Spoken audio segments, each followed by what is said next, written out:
When America turned off its lights at night, millions turned on Johnny Carson. For 30 years, the king of late night didn't just interview celebrities, he revealed them. But behind that famous desk, Carson kept a mental list of guests who weren't just bookings, but kindred spirits. 9 performers who didn't need rehearsals or cue cards to steal his heart. Who were they? And what made Johnny's eyes light up when they walked through that curtain? Lucille Ball Lucy didn't enter The Tonight Show. She hijacked it. The moment that flaming red hair appeared, Johnny's shoulders would relax and his famous poker face would crack into a schoolboy grin. Because Lucy wasn't there to promote or perform, she came to play. During commercial breaks, she'd transform the set into her personal playground, balancing on cable runs, teasing cameramen, or practicing pratfalls so crisp the boom operators feared for their equipment. The red light would blink back on, and Johnny would find himself a passenger on the Lucy Express, his carefully prepared questions evaporating as she launched into physical comedy that left the audience gasping. What made Carson treasure these moments wasn't just her brilliance, it was her generosity. After taping, Lucy lingered. She learned the lighting director's name. She encouraged a nervous production assistant to try stand-up. She signed autographs for the janitorial staff.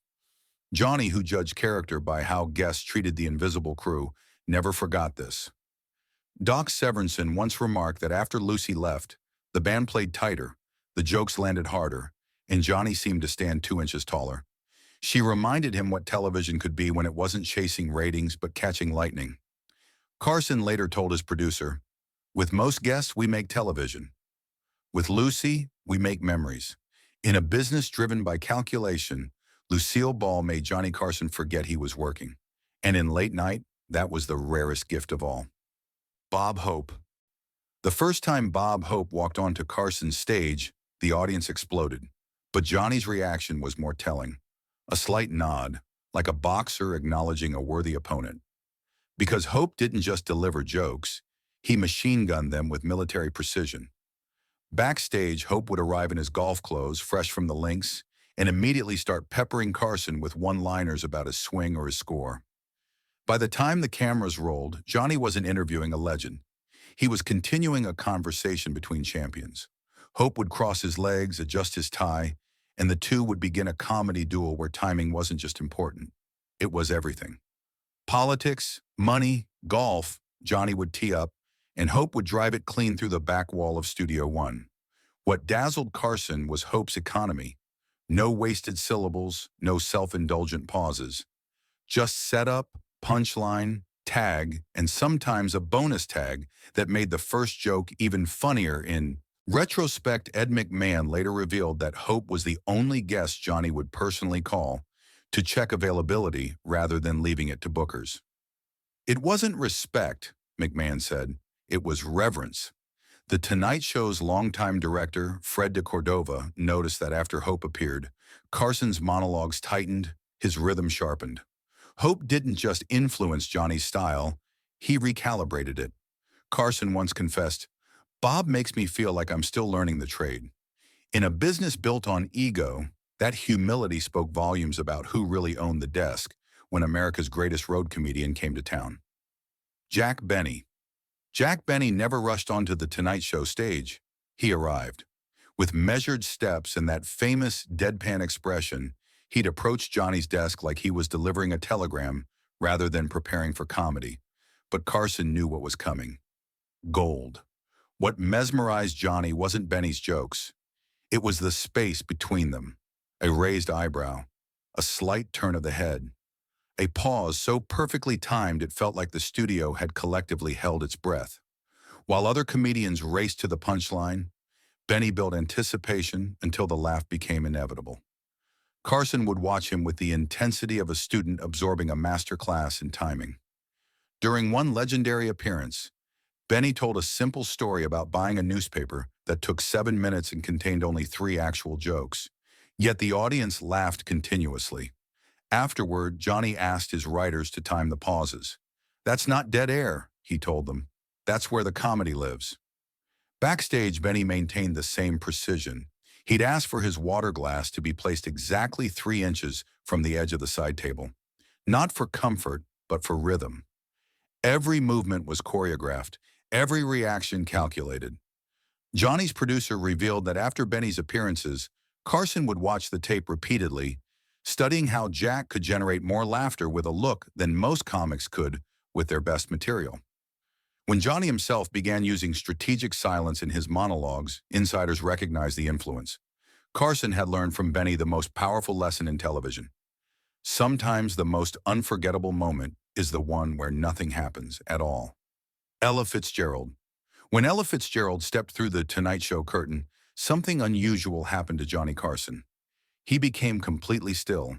No pencil tapping, no card shuffling, no whispered asides to Ed McMahon. Because Ella didn't perform songs, she revealed their souls. Studio audiences were accustomed to glitz and patter, but Fitzgerald offered something else entirely: authenticity that made the cameras disappear. Her voice, crystal clear and impossibly nimble, transformed Johnny's desk into front-row seats at a jazz temple. During her performances, cameramen reported that Carson would often close his eyes for moments, something he never did with other musical guests. What sealed Ella's place in Johnny's pantheon wasn't just her virtuosity, it was her humanity. Unlike stars who demanded green room renovations or special lighting, Fitzgerald arrived alone, thanked the band individually, and once delayed her entrance to help a stagehand pick up scattered sheet music. The Tonight Show's musical director, Tommy Newsom, recalled that Ella would speak with the band during commercial breaks, asking about their families and remembering details from previous visits. "She made us play better," he said, "not by demanding it, but by deserving it." Carson, who grew up playing saxophone and harbored a lifelong love of jazz, kept a rare signed photo of Fitzgerald in his private office. According to his assistant, it was one of only 3 performer photos he displayed, the others being Jack Benny and his mentor, Jack Parr. Johnny once told a reporter, "Most guests come to be seen. Ella comes to be heard." In a visual medium increasingly obsessed with image, Fitzgerald reminded Carson why he fell in love with broadcasting in the first place: the pure power of sound. Dean Martin swaggered onto Carson's set like he was walking into his own living room. Jacket open, tie loosened, drink in hand, and that crooked smile that said trouble was about to happen. And Johnny loved every minute of it. While Carson ran the tightest ship in television, with Martin he happily surrendered control. Dean would interrupt questions, wander off topic, or suddenly break into song mid-sentence. The audience never knew what was coming next, and neither did Johnny. That unpredictability created electricity that transformed The Tonight Show from an interview program into televised jazz. During one legendary appearance, Martin spilled his drink on Johnny's desk, improvised a cocktail napkin puppet show with the cue cards, and somehow ended up conducting the band with Carson's tie. The segment ran 18 minutes over schedule, but no one dared cut it short. Ratings the next day showed it was the most watched episode of the season. Longtime Tonight Show director Fred de Cordova revealed that while most guest segments were planned with military precision, Martin's appearances had just one instruction written on the rundown sheet: "Dean?" Johnny understood that trying to harness Martin's chaotic charm would only diminish it. What Carson respected most wasn't Dean's talent, but his authenticity. In an industry built on calculation, Martin operated purely on instinct. Johnny once commented to his producer, "Dean doesn't know what he's going to say until the words are already out of his mouth." That's not nerve, that's freedom. After Martin's appearances, Carson would return to his dressing room grinning like he'd just gotten away with something. For a man who built his career on control, Dean Martin offered the rarest gift: permission to let go. Jimmy Stewart. Jimmy Stewart didn't need to say a word to silence the Tonight Show audience. His lanky frame and humble demeanor brought instant respect. And Johnny Carson, a master of quick wit and sharp comebacks, would visibly downshift into something rarely seen on late-night television: reverence. What made Stewart unique among Carson's guests wasn't celebrity, but sincerity. In Hollywood's kingdom of artifice, Stewart arrived without armor, just that famous halting drawl and a willingness to be genuinely moved on camera. During one appearance, while reading a poem about his beloved dog Bo, Stewart's voice cracked with emotion. Carson, famous for his unflappable demeanor, visibly fought back tears alongside him. It remains one of the few times viewers saw Johnny's carefully constructed facade completely dissolve. Backstage, Stewart was exactly as he appeared on camera. He would arrive early to chat with the stagehands, remembering their names and asking after their families. The Tonight Show's head writer revealed that Stewart was the only guest who thanked the cue card holder after each segment. What fascinated Carson about Stewart was his ability to make vulnerability seem like strength. In an era when most male stars projected untouchable confidence, Stewart brought an emotional authenticity that changed the temperature of the room. Johnny, who built his brand on wry detachment, studied this quality closely. After Stewart's appearances, Carson would often shake his head and tell his producer, "They don't make them like that anymore." It wasn't nostalgia, it was recognition that Stewart represented something increasingly rare in entertainment. A star whose warmth came not from the spotlight, but from within. George Burns. George Burns didn't walk onto Carson's stage. He claimed it, with the casual authority of a man who'd been making audiences laugh since vaudeville. Cigar in hand, glasses perched low, that sly smile warning Johnny that a master class was about to begin. What mesmerized Carson about Burns wasn't just his jokes, but his architecture of comedy. The precise way he built a story, placed a pause, and delivered a punchline with mathematical certainty. While other comics sweated for laughs, Burns simply pointed at the humor already present in the room. Johnny would lean forward during these moments, watching Burns's timing like a watchmaker studying a rare timepiece. During one appearance, when a studio light blew out with a loud pop, most guests would have jumped or frozen.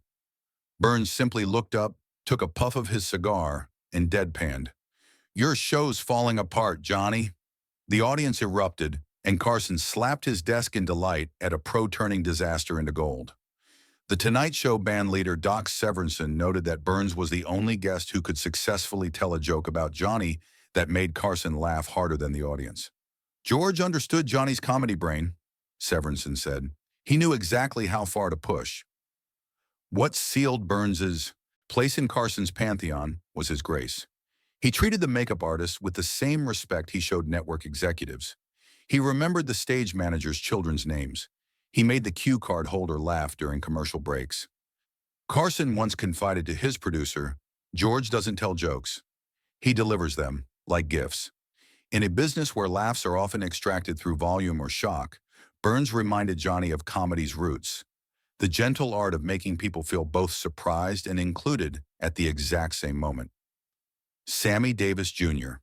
Sammy Davis Jr. didn't just appear on The Tonight Show, he electrified it. The moment he bounded through the curtain, a surge of energy would transform Studio One. Johnny's eyes would widen, his posture would straighten, and viewers at home could practically feel their television sets warm up.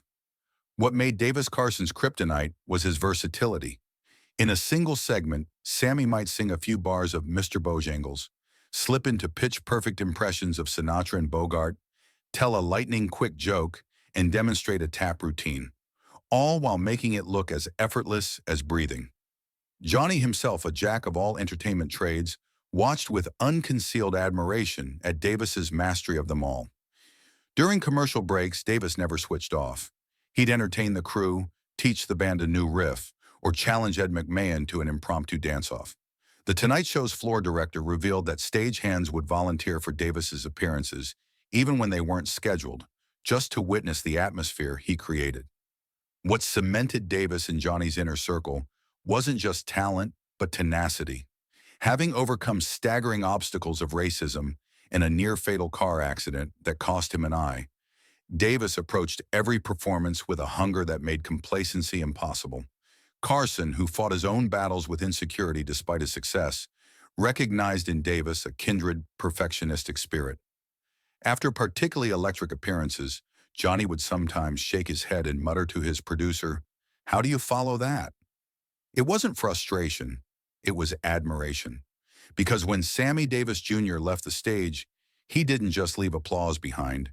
He left Johnny Carson, television's most unflappable host, momentarily speechless, the entertainment equivalent of turning water into wine. Betty White. Betty White walked onto The Tonight Show like she was strolling into a poker game where she already knew everyone's tells. That sweet smile fooled the audience, but never Johnny. He'd straighten his tie and brace himself, because beneath that golden girl exterior was a comedic assassin with perfect aim. What made White Carson's secret weapon was her duality. She looked like someone's favorite grandmother, but delivered punchlines with the precision of a Vegas headliner. Johnny would set up a seemingly innocent question, and Betty would flip it into innuendo so skillfully that the UIR laugh would hit before censors could blink. Their chemistry wasn't just compelling, it was conspiratorial. During one legendary appearance, White told a story about her pet care work that started innocently but built to a punchline so unexpected that Johnny did a spit take with his coffee, something crew members said they'd never seen before or since. The clip was requested so often by viewers that Carson's producers kept it in a special reel of perfect moments. What secured White's place in Johnny's pantheon wasn't just her quick wit, but her professionalism. While some stars arrived with entourages and demands, Betty showed up prepared, punctual, and ready to play. Tonight Show staff noted she was the only regular guest who consistently remembered birthdays and sent thank you notes to the control room after appearances. Johnny's longtime producer, Peter Lassily, revealed that White was Carson's secret ratings weapon, the guest they'd book when they needed a guaranteed home run. Betty never missed, he said. Not once. After particularly sparkling segments, Johnny would turn to Ed McMahon during the commercial break and say simply, "That's how it's done." In an industry obsessed with youth and novelty, Betty White reminded Carson that nothing was more valuable than a performer who never wasted a single word or moment. These 9 legendary performers didn't just entertain Johnny Carson, they educated him. Lucille Ball taught him that chaos, when fueled by genuine joy, creates unforgettable television.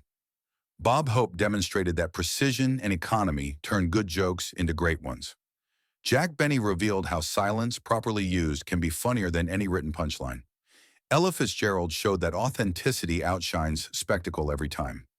Dean Martin proved that a loose tie and looser rules could transform an interview into an event. Jimmy Stewart reminded Johnny that vulnerability, far from being weakness, was the truest form of connection. George Burns illustrated how elegance and timing never go out of style. Sammy Davis Jr. demonstrated that versatility, backed by relentless work ethic, creates undeniable star power. And Betty White proved that the most disarming weapon in comedy is the unexpected twist delivered with a smile. Together, they formed the Carson Standard, the invisible measuring stick against which all other Tonight Show guests were judged. Not by their fame or box office numbers, but by something Johnny valued far more: their ability to make television feel less like broadcasting and more like belonging. Which of these 9 would you have booked every week? And what's your favorite Carson moment with them? Drop a comment below with your pick. If this journey through late-night royalty hit home, tap like, subscribe for more deep dives, and ring that bell. And ask yourself, in today's fragmented landscape of viral clips and calculated moments, do we still have performers who could crack Johnny Carson's secret list?